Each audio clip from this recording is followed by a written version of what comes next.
बिहार की राजनीति में इस वक्त एक ऐसा भूकंप आया हुआ है। यह भूकंप किसी बड़े नेता के पाला बदलने से नहीं बल्कि एक सर्वे के परिणाम से आया है। उस सर्वे में कहा जा रहा है कि भारतीय जनता पार्टी और जनता दल यूनाइटेड का गठबंधन सरकार बनाने से पिछड़ रहा है और राष्ट्रीय जनता दल यानी आरजेडी का महागठबंधन जिसके अगुवा तेजस्वी यादव हैं वो बहुमत के साथ सरकार बनाने की ओर बढ़ चुका है। अब बड़ा सवाल यह है कि यह उलटफेर कैसे हुआ और इस उलटफेर का सबसे बड़ा अप्रत्यक्ष मोहरा जिसके चलते सबकी नजरें एक नाम पर टिक गई हैं वो है प्रशांत किशोर यानी पीके। तो आज हम देखेंगे कि कैसे प्रशांत किशोर जिसे कभी बीजेपी की बी टीम माना जाता था आज खुद एनडीए के लिए सबसे बड़ा सिरदर्द बन गए हैं और इस खेल का असली असर तेजस्वी यादव की राह में बहुमत तक पहुंचाने वाला साबित हो सकता है। तो चलिए इसे विस्तार से समझते हैं। नमस्कार दोस्तों, स्वागत है आप सभी का राष्ट्र की रौनक चैनल पर। इत्तेफाक नहीं है कि एक सर्वे की रिपोर्ट ने वोटरों कंपास को हिला दिया है। रिपोर्ट कहती है कि आरजेडी नेतृत्व वाला महागठबंधन बहुमत की ओर अग्रसर है, लेकिन शुरुआत में सोचा गया था कि प्रशांत किशोर राष्ट्रीय जनता दल के वोट काटेंगे क्योंकि पीके मुसलमानों जैसा वेशभूषा बनाकर घूम रहे थे, धर्म का समीकरण साधने की कोशिश कर रहे थे, लेकिन इतिहास पलट गया।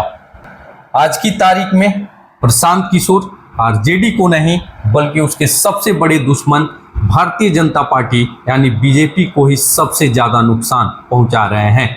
यह सियासी कहानी इतनी सीधी नहीं है, यह बिहार के जटिल जातीय चक्रव्यूह में उलझी हुई है। तो वहीं शीर्ष नेतृत्व का सूखा और एक नया विकल्प के तौर पर प्रशांत किशोर हैं। प्रशांत किशोर का पूरा नाम है प्रशांत पांडे। वह खुद ब्राह्मण हैं और बिहार में दशकों से अगड़ी जातियों को कोई ऐसा बड़ा नेता नहीं मिला जो शीर्ष की कुर्सी तक पहुंचने का दम रखता हो। ये जातियां ब्राह्मण, भूमिहार, राजपूत हमेशा से बीजेपी की कोर समर्थक रही हैं। अब यहाँ पीके का पांडे फैक्टर काम कर रहा है। जी हाँ, अगड़ी जातियों को प्रशांत किशोर में एक उम्मीद जगी है। उन्हें लगा है कि दशकों बाद कोई ऐसा ब्राह्मण नेता आया है जो राज्य की सत्ता में एक अग्रणी व्यक्ति को बिठा सकता है। इस उम्मीद ने ब्राह्मण, भूमिहार और यहाँ तक कि राजपूत वोटर्स को भी पीके की तरफ तेजी से शिफ्ट कराया है। वहीं बीजेपी का पूरा गेम, उनकी पूरी राजनीति हिंदुत्व और अगड़ी जाति के समर्थक पर टिकी होती है। अगर उनका यही कोर वोटर उनसे छिटक कर प्रशांत किशोर के पास चला गया तो इसका मतलब है कि बीजेपी के ऊपर एक बड़ा खतरा मंडरा रहा है। तेजस्वी यादव के लिए गणित सीधा है। मुसलमान वोटर पहले ही राहुल गांधी की यात्रा और एकजुटता के कारण महागठबंधन के साथ खड़ा है। मुसलमान वोटर दशकों बाद आरजेडी का मुख्यमंत्री बनाने की उम्मीद में है। अगर इस मजबूत एमवाई यानी मुस्लिम यादव बेस में से बीजेपी का कोर वोटर कट गया तो तेजस्वी यादव बहुमत से सरकार बनाने के लिए पूरी तरह से आगे निकल जाएंगे। लेकिन आरजेडी का सियासी दिमाग बहुत तेज है। प्रशांत किशोर ने शुरुआत में अपनी जन स्वराज पदयात्रा के जरिए पिछड़ी जातियों में भी एक खासा प्रभाव डाला था, लेकिन आरजेडी ने एक मास्टर स्ट्रोक चला। जी हाँ, आरजेडी के नेता बार बार पीके को प्रशांत पांडे कहकर संबोधित करने लगे। इस नाम का दोहराव पिछड़ी जातियों के वोटरों के मन में एक बात बैठा गया, प्रशांत किशोर ब्राह्मण है, वह हमारा नेता नहीं है। पिछड़ी जाति का वोटर जो पहले पीके से प्रभावित था वह तुरंत वापस राष्ट्रीय जनता दल के साथ आ गया है। आरजेडी ने सफलतापूर्वक जातिगत पहचान का इस्तेमाल करके प्रशांत किशोर को अपने वोट बैंक से दूर कर दिया है। अब आप बीजेपी की बेबसी देखिए। आरजेडी ने तो अपने कोर वोट बैंक को प्रशांत पांडे कहकर बचा लिया, लेकिन बीजेपी के पास कोई रास्ता नहीं है कि वह अपने अगड़ी जाति के वोटर्स को पीके से दूर कर सके। बीजेपी खुले तौर पर पीके का विरोध नहीं कर सकती क्योंकि वह अगड़ी जाति से आते हैं। बीजेपी को मजबूरी में यह सब होते हुए देखना पड़ रहा है। यही वजह है कि जिस प्रशांत किशोर को कभी बीजेपी की बी टीम कहा जाता था, वह आज उन्हीं के लिए सबसे बड़ा सिरदर्द बन चुके हैं। सोचिए, किसी सीट पर सामान्य मत वितरण बीजेपी जदयू का 45% है, आरजेडी का 42% है, अदर्स का 13% है।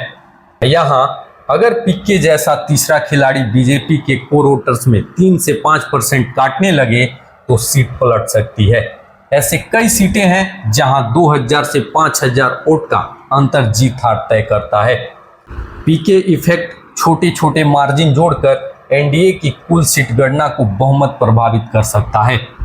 सर्वे में यह भले ही कहा जा रहा है कि तेजस्वी यादव जीत रहे हैं, लेकिन इसका मतलब यह नहीं है कि प्रशांत किशोर अच्छी खासी सीटें जीत पाएंगे। जी हाँ, पीके का असर उनकी जीती हुई सीटों की संख्या से नहीं मापा जाएगा, बल्कि उनके द्वारा काटे गए वोटों से मापा जाएगा।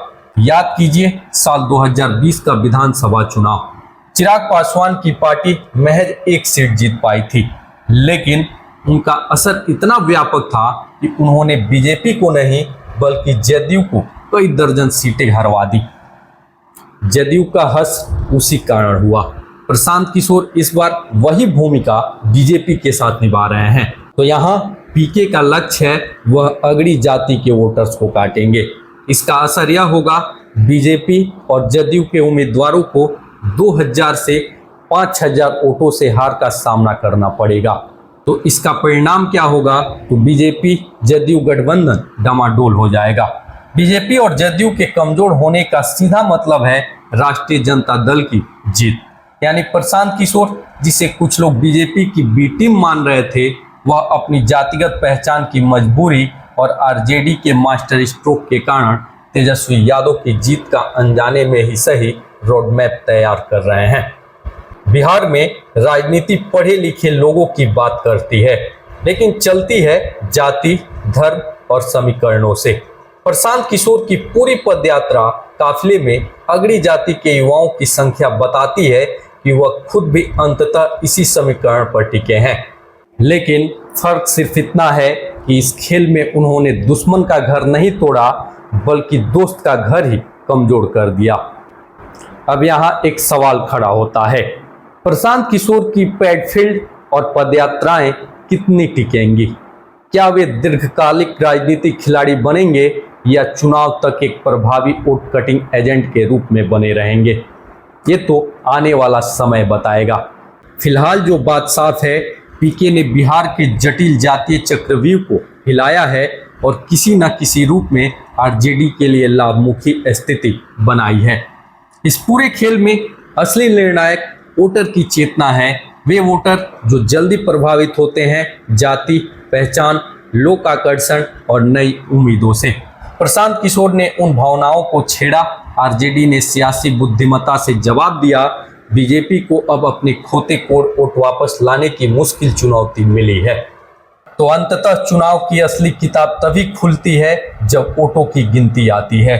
सर्वे रिपोर्ट दिशा दिखाती है, पर नतीजा पोलिंग और काउंटिंग का खेल है। फिलहाल जो नया समीकरण उभरा है वह तेजस्वी यादव के पक्ष को मजबूत करता दिख रहा है और प्रशांत किशोर का असर यह है, चाहे वे खुद ज्यादा सीटें न जीतें, वह बीजेपी जदयू के गणित को हिला देने के लिए काफी है। यही बिहार की राजनीति है, जहां हर चाल का एक अप्रत्याशित परिणाम होता है। फिलहाल सर्वे के परिणाम तो तेजस्वी यादव के पक्ष में है और इसके पीछे का छिपा हुआ कारण प्रशांत किशोर है। आप इस पूरे समीकरण पर क्या सोचते हैं? क्या वाकई प्रशांत किशोर सीटें न जीतकर भी बीजेपी को हराकर तेजस्वी यादव को जिता देंगे? कमेंट बॉक्स में अपनी राय लिखकर जरूर बताएं। अगर वीडियो पसंद आया हो तो वीडियो को लाइक करें, शेयर करें और साथ ही राष्ट्र की रौनक चैनल को सब्सक्राइब करना ना भूलें। फिलहाल के लिए इस वीडियो में इतना ही। मिलते हैं अगले वीडियो में, तब तक के लिए धन्यवाद। जय हिंद, जय भारत।